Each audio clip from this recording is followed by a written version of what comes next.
네, 할렐루야. 9월 27일 수요일 짱목과 말씀 수다의 시간입니다. 이제 내일부터 엄청난 연휴가 추석이 시작이 됩니다. 잘 쉬시고 행복한 그런 추석이 되었으면 좋겠습니다. 개인적으로 저도 사실은 이 말씀 수다를 통해서 많은 분들이 도움을 받기도 하고 또 매일 듣는 분도 계시다고 하지만 사실 상당히 부담이 되는 것은 사실입니다. 계속 내가 이거를 해야 되는가. 그리고 이제 인원수도 이제 이 조회수도 그렇게 많이 늘지 않고 그 상태로 있긴 한데, 과연 내가 이걸 계속 해야 되는가는 갈등이 굉장히 많습니다. 올 한 해까지도 이제 진행을 해봐야 하지만, 어떻든 간에 제가 가장 굉장한 그 부담을 갖는 건 사실인데, 이거를 이제 어떻게 진행을 해야 될지를 정말 하나님께서 좀 알아주셨으면 좋겠다. 나에게 말씀하셨으면 좋겠다. 이런 생각을 하고 있습니다. 일단 말씀 수다를 듣는 분들에게 너무 감사드리고, 그러나 이제 어떻든 이게 계속 제가 목회를 하면서 할 수 있는 것인가? 라고 하는 부분에서는 좀 저한테 큰 부담은 되는 건 사실이니까 계속 미안합니다. 그런데 항상 기도해 주셨으면 좋겠습니다. 오늘 우리에게 주신 하나님의 말씀은 열왕기상 16장 21절과 21절부터 28절의 말씀인데요. 하나님 말씀을 보시겠습니다. 그때에 이스라엘 백성이 둘로 나뉘어 그 절반은 기낫의 아들 디브니를 따라 그를 왕으로 삼으려 하고 그 절반은 오므리를 따랐더니 오므리를 따른 백성이 기낫의 아들 디브니를 따른 백성을 이긴지라. 디브니가 죽음에 오므리가 왕이 되니라. 유다의 아사왕 제31년에 오므리가 이스라엘의 왕이 되어 12년 동안 왕위에 있으며 디르사에서 6년 동안 다스리니라. 그가 은 2달란트로 세멜에게서 사마리아 산을 사고 그 산 위에 성읍을 건축하고 그 건축한 성읍 이름을 그 산 주인이었던 세멜의 이름을 따라 사마리아라 일컬었더라. 오므리가 여호와 보시기에 악을 행하되 그 전에 모든 사람보다 더욱 악하게 행하여 느밧의 아들 여로보암의 모든 길로 행하며 그가 이스라엘에게 죄를 범하게 한 그 죄 중에 행하여 그들의 헛된 것들로 이스라엘의 하나님 여호와를 노하시게 하였더라. 오므리가 행한 그 남은 사적과 그가 부린 권세는 이스라엘 왕 역대지략에 기록되지 아니하였느냐. 오므리가 그의 조상들과 함께 자매 사마리아에 장사되고 그의 아들 아합이 대신하여 왕이 되니라. 네, 이때 엘라가 죽고 난 다음에 이제 시므리가 올라오게 되었죠. 그리고 근데 시므리도 죽고 난 다음에 이스라엘 백성이 이제 둘로 나누게 됩니다. 한쪽은 디브니, 한쪽은 또 시므리를 죽인 오므리. 이렇게 이제 나누어지게 되었고, 결국 이 싸움에서 또 오므리가 승리를 하게 되면서 결국은 왕으로 이제 오르게 됩니다. 두 사람의 싸움은 5년이나 지속되었고, 결국은 이러한 문제로 이 동족들끼리 굉장히 심각한 상황을 갖고 이스라엘 자체가 큰 국가적인 손실을 가지게 되는 건 너무 당연한 부분입니다. 결국 이러한 탐욕, 분쟁 때문에 고통과 아픔을 나누게 됩니다. 결국 이러한 자기 욕심으로 인해서 하나님의 말씀을 따르지 않고 그런 문제로 이 공동체가 어려워지는 상황을 가지게 됩니다.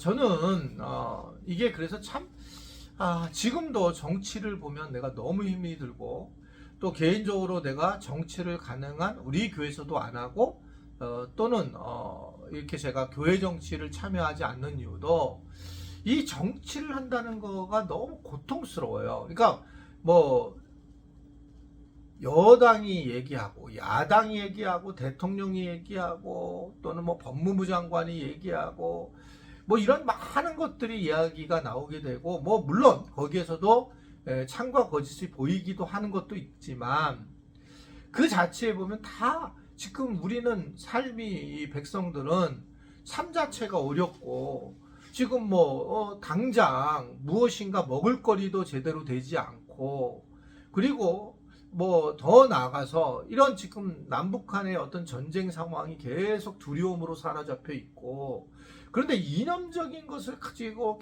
계속 나아가고 있고, 그것에 대해서 옳고 그름을 서로 얘기하고 있고 정말 백성을 위해서 이 정치를 하는가? 아, 참 어렵습니다. 이게 백성을 위해서 정치를 하는가? 뭐 할 말은 정말 많고 또 할 말을 했다가는 우리 교인들 관계 속에서 어려움도 있을 거라고 생각이 들고 그러는 마음이 많이 저 안에 있어요. 그러나 이게 지금 정치적으로 이렇게 공동체를 분열시키는 것은 이건 정말 심각한 죄성이라고 저는 보여져요.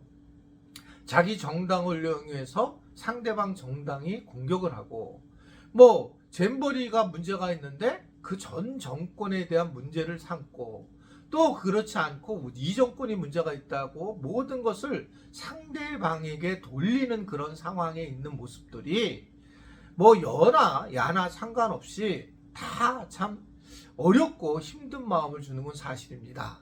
근데 이런 것들이 지금 사실 어떻게 보면 이 역사 안에서 이미 다 똑같이 드러났는데 그 역사 안에서 드러난 것이 현재도 그대로 나타나는 모습인 것을 보게 됩니다. 5년 동안 이스라엘 자체가 분열됐다. 여러분 5년 동안 리더십이 갈라졌어요. 이거는 5년만 돼도 막 굉장히 난리가 나는데 뭐 5주만 돼도 근데 이게 5년이 되면 그것은 뭐 거의 그 고통이죠. 죄송합니다. 이 정치 얘기를 제가 할 수밖에 없지만 저는 뭐 이 대전 조국 사태가 우리나라를 가장 아프게 하고 문제가 되겠다라고 생각을 해요. 자, 그 부분에서 어떻게 생각을 하고 있냐면 어디가 옳다, 조민 씨가 옳다, 누가 옳다, 뭐 조국이 옳다, 아니면 그때 딴 사람이 뭐 문제가 있다, 뭐 이걸 떠나서 그 사태를 저는 대통령이 해결했어라고 생각해요. 근데 그게 국민을 갈라놓게 됐다. 이게 저는 늘 속이 상해요. 뭐 훌륭한 대통령이었다고 저는 보여지지만 엄청난 저는 큰 죄를 범했다. 그때 이쪽이나 저쪽에도 명료하지 않아서 이게 나라가 갈라진 것이 지금까지 저는 왔다고 생각하거든요. 그러니까 이 부분이 5년 동안 만약에 갈라지는 사건이 이루어지게 되면 그거는 막 풍지박살되는 그런 상황이었다라고 생각이 들어요. 그러면 자기들 논리로 자기가 왕이 돼야 된다 이런 생각을 했겠죠. 뭐 여기 마찬가지겠지 않겠습니까? 이 두 사람 디브니하고 오므리가 서로 디브나가 오므리가 서로 그랬겠죠. 그러니까 결국은 이러한 욕심 이런 것들을 가질 수밖에 없었는데 이러한 것들을 갖다가 아픔을 남겼지만 결국 이제 나중에 오늘 다행히 말씀을 보면 우상과 욕심을 따르지 않으면서 하나님 말씀이 중심이 돼서 공동체에 평화가 왔다라고 그렇게 말씀을 하고 있어요. 어떻든 간에 이 공동체를 유지시키는 것이 굉장히 중요합니다. 하나님의 나라가 공동체잖아요. 여러분 이게 교회 안에서도 뭔가 해결할 문제들이 있고 여러분 억울할 일들이 있을 때에도 마찬가지라고 생각합니다. 늘 공동체를 생각해야 돼요. 공동체를 생각하면 자기 자신이 무조건 진리라고 생각하지만 올바르다고 하지만 사실은 잘 생각하면 많은 것이 그렇지 않습니다. 내가 서로 상처를 주고받았을 때에 사실은 피차간에 지금 이 상황은 똑같은 것처럼 그런 모습이라는 겁니다. 그럴 때에 우리가 택해야 될 건 뭐냐면 You are wrong. 당신이 틀렸다. 문제다. 그걸 해결하지 못하는 교회도 문제다. 이렇게 생각하는 것보다는 교회 공동체를 세워주기 위해서 내가 어떻게 택할 것인가를 택하면 바른 선택이 될 수 있습니다. 공동체를 우리가 흔들으면 안 되고 어떤 일이 있어도 공동체를 세우는 게 목적이 돼야 돼요. 우리 교회에 많은 그런 뭐 단체가 있지만 거기서 다 마찬가지예요. 당회, 안수집사회, 권사회 뭐 많은 게 있잖아요. 마을, 순모임 다양한 게 있는데 그 중에 이제 그 모든 것들에 우리가 가지고 있어야 될 가치는 뭐냐면 공동체를 갖다가 세워나가는 쪽에 모든 관심을 둬야 된다. 공동체가 고통스럽게 하는 것은 바른 것이 아니다라는 것들을 우리는 오늘 이렇게 특별히 이 왕들이 5년 동안 고민을 하고 갈등을 겪는 과정에서 엿보게 됩니다. 계속적으로 나라나 민족이나 교회들이나 우리 교회나 우리가 공동체를 위해서 더 많이 기도해서 잘 교회를 세워나가는 우리 지체들이 기도하는 지체들이 되기를 간절히 바랍니다. 오늘 잘 출발하시고 잘 갔다 오세요. 내려가시는 분들, 올라가시는 분들, 또 뭐 어디 놀러 가시는 분들 건강하시기를 바랍니다. 기도하겠습니다. 하나님, 이제 오늘부터 또 추석이 시작되는데 오고 가는 길을 보호하여 주시고, 또 무엇보다도 여러 사람 만날 때의 가족 공동체를 생각하면서 잘 조심스럽게 화평을 전하게 하시고, 우리 교회도 더 화평이 임하고 이 나라도 화평이 임하는 나라가 되었으면 좋겠습니다. 그러한 공동체가 되도록 은혜 베풀어 주옵소서. 예수님의 이름으로 기도드리옵나이다. 아멘.